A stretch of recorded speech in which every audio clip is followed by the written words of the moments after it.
masuk kelas latihan matematika Unbira di materi yang saya ambil adalah geometri di sekitar kita, yaitu berbentuk. Next.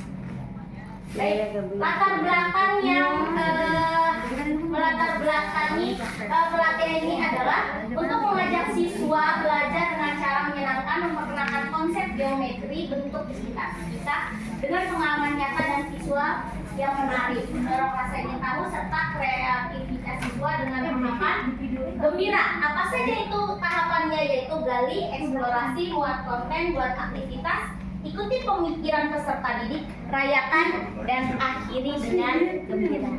Next.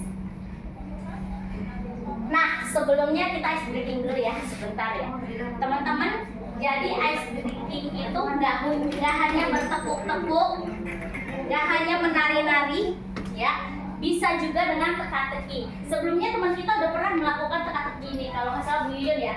Nah, hari ini saya berikan teka-teki. Cluenya keliling dunia. Saat ini saya berada di Spanyol, maka 3 jam lagi akan berada di mana? Ada di sini? Di rumah saya. Ya, kan 3 jam nih ya. Kalau 3 jam berarti huruf ketiga dari negaranya. SPA, SPA berarti A, berarti bisa ke Australia atau ke Afrika atau Argentina, terserah, yang penting. Kemudian bisa juga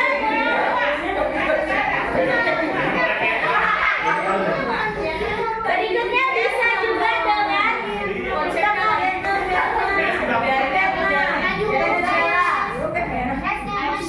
Vietnam atau Venezuela? Oh enggak, ini 3. Amerika, Norwegia. Oke. Berikutnya, cluenya adalah bumi itu bulat. Memang di sini bukan mencari siapa yang pintar atau enggak. Mungkin Bapak Ibu lebih pintar daripada saya. Yang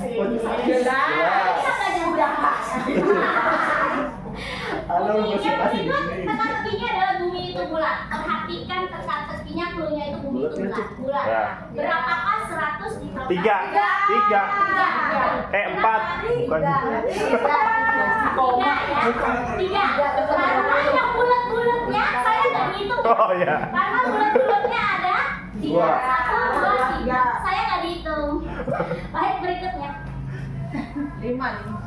Oke, tujuan pembelajaran dari matematika gembira sendiri adalah saya khususnya juga teman-teman diharapkan mampu menggunakan konteks lingkungan sekitar. Jadi nggak mesti bermodal ya kalau mau belajar itu begini gitu. Kalau memang nggak mau lari, boleh pakai konteksnya tuh yang di sekitar kita. Entah itu karena ini bentuk bangunan ya, entah itu kotak pensil, entah itu frame, jam dinding gitu ya, yang bentuknya menyerupai bangun datar.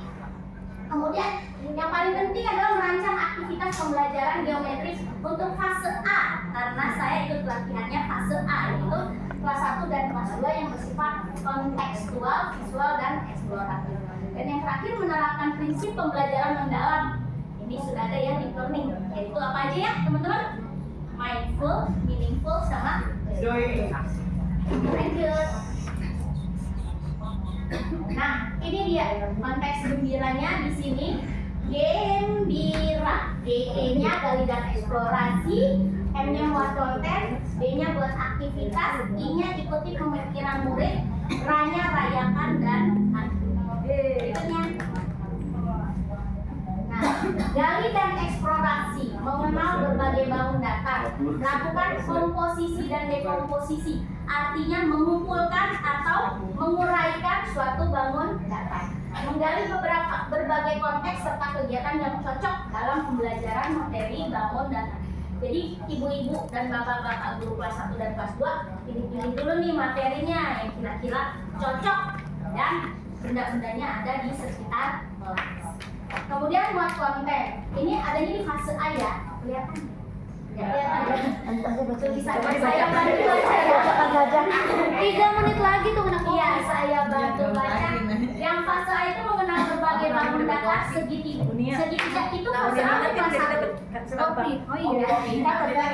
Itu kelas 1 bangun datar, tapi kelas 2 bisa bangun ruang, entah itu kerucut, itu ya, segi 5, gitu kalau kelas 2. Tapi kalau kelas 1 ini pun nanti adanya di bab 4 kalau nggak salah matematika bangun datar. Lanjut, Miss. Nah, ini boleh Bapak Ibu seperti biasa kalau mau menambah daya ingat siswa gitu ya, bisa dengan gerak dan lagu. Ini contoh gerak lagunya, Miss, boleh di setel ya. Nggak ada sih ini ya. Pakai kok.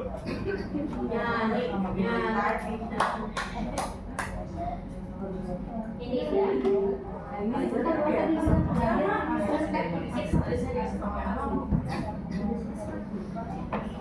Iya. Nah, ini bangun datar. Ngomong kalau mau videoin bawa tripod pegang.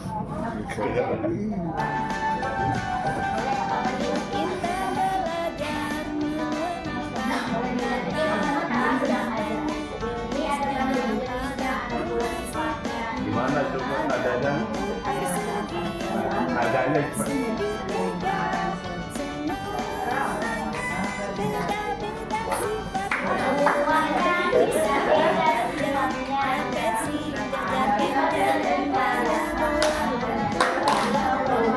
Paksa ya?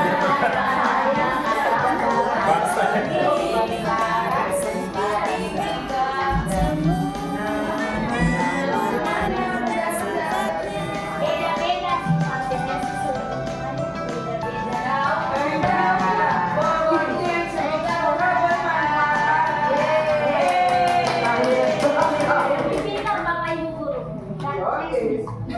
Otomatis ya. Itu aduh. Next.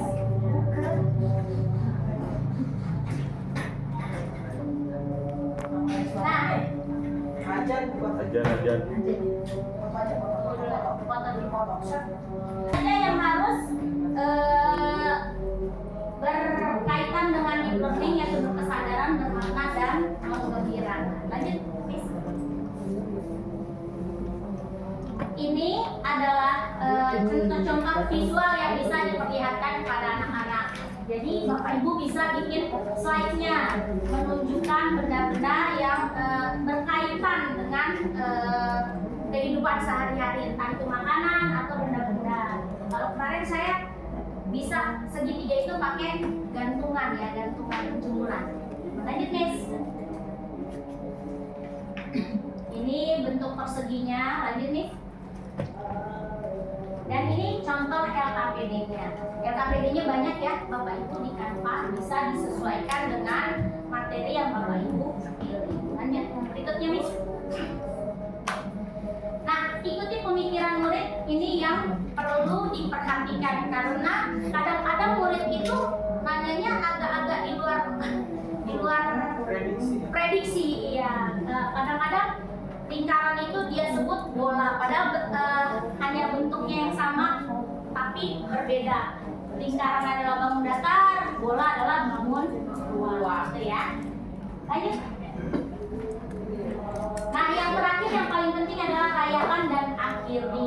Rayakan dan akhiri ini bisa contohnya dengan penugasan refleksi singkat, pamer hasil karya, dan foto bersama. Jadi, ketika Bapak Ibu kasih LKPD dan LKPD-nya itu ditempel, itu termasuk ke refleksi, gitu ya. Anak-anak juga senang, orang tua bahkan yang datang ke kelas kita juga senang melihat hasil anaknya dipajang, gitu ya.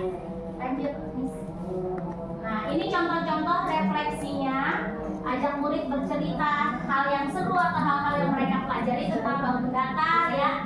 Atau bisa juga bertanya apa yang paling kamu suka dari pelajaran yang tadi gitu ya. Atau ucapan guru, wah hebat banget. Boleh tepuk hebat seperti yang sering dilakukan oleh Budian ya. Gitu, kalian hebat banget sudah belajar tentang bangun datar. Atau nyanyian yang suka dibuat Bu Ika, apa aja lagu bisa dibuat sama Bu Ika ya. Oke, demikian yang dapat saya sampaikan. Sedikit puisi yang di Ramadan yang disukai sih. Sekian dan terima kasih. Mantap. Pas banget. Sedap.